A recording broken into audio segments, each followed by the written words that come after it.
एकनाथ शिंदे यांचा दौरा आहे किती तारखेला दौरा आहे आणि कसं असेल? 24 तारखेला हा दौरा आहे. मी माझ्या भाषणातनं 2-4 महत्त्वाच्या गोष्टी इथे क्लिअर केल्या. मी जरी संपर्क मंत्री असलो तरी इथले निर्णय माननीय दीपकभाई असतील, निलेशजी असतील, आमचे उपनेते संजय आंग्रे असतील, दत्ता सामंत असतील, हे सगळी इथली मंडळी आहेत, त्यांनी बसूनच घ्यायचे आहेत.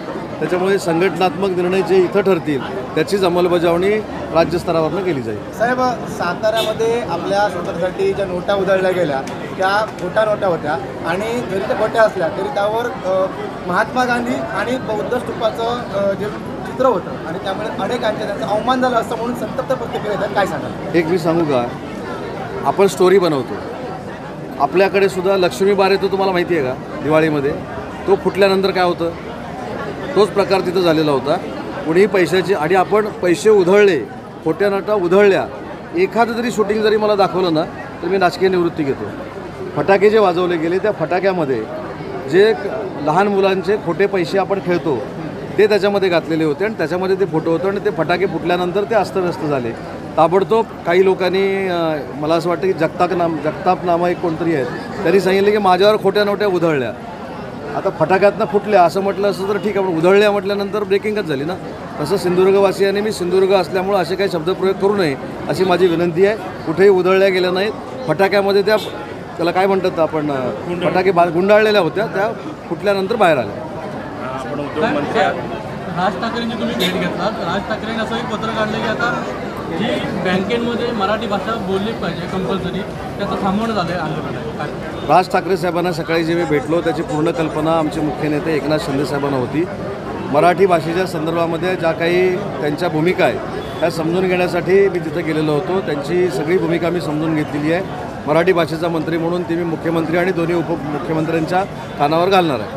साहेब, याच्या अगेन्स्टच आता उभाटा असं फरमान काढले त्यांनी की तुम्ही घाबरू नका, आम्ही तुम्हाला मराठी शिकवू, असं त्यांनी आता फरमान काढले. ते आता जे अमराठी त्यांना मराठी शिकवणार आहे. आनंदाची गोष्ट आहे ना. उभाठानं जर पुढाकार घेतला तर आनंदाची गोष्ट आहे, पण सक्सेस किती होते बघूया ना.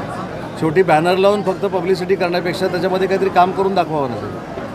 साहेब, मत्स्यजोगमध्ये योगेश कदम हे भेटायला गेले, त्यांच्या कुटुंबीय आले होते त्यावेळी त्यांचा मोबाईल गहाळ झाला आहे. काय सांगा? आता त्यांचा मोबाईल गहाळ झाला तर पोलीस शोधतील. आता परवा देखील विधानसभेमध्ये अनेक पत्रकारांनी मला विचारलं तुमचा मोबाईल हरवला काय. कोणतरी माझ्याबरोबर येत होतं विधानसभेमध्ये, त्यांनी मला चेष्टेने विचारलं तुमच्या हातात मोबाईल दिसत नाही. मी त्यांना चेष्टेने म्हटलं की मोबाईल हरवला. उदय सामंत यांचा मोबाईल हरवला. तसा हरवला आहे की मी आधी योगेशजींना विचारतो आणि खरोखरच हरवला असतील तर ते राज्य गृहमंत्री आहेत, त्याचा तपास करून मिळवतील. उद्योगमंत्री आहात तुम्ही आणि सिंधुदुर्गासाठी काय देणार आता? आताच दीपकबाईंशी चर्चा झाली. पुढच्या आठवड्यामध्ये आढाळीच्या संदर्भामध्ये आम्ही एक सविस्तर बैठक घेतो आहे. आढाळीचं एक्सपान्शन करण्याच्या संदर्भामध्ये देखील काही दीपकबाईंनी सूचना केलेल्या आहेत, त्याचं देखील आम्ही पालन करू. पण आढाळीच्या MIDCमध्ये पुढच्या कालावधीमध्ये प्रकल्प आणून नक्की दाखवू.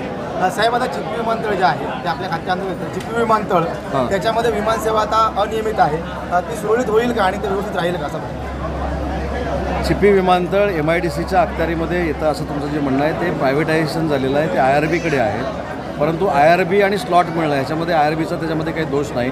मला असं वाटतं की त्याच्यामध्ये देखील राणेसाहेबांनी स्वतः दीपकबाईंनी लक्ष घातलं आहे आणि तुम्हाला अपेक्षित असलेलं उत्तर काही दिवसामध्ये तुम्हाला मिळेल.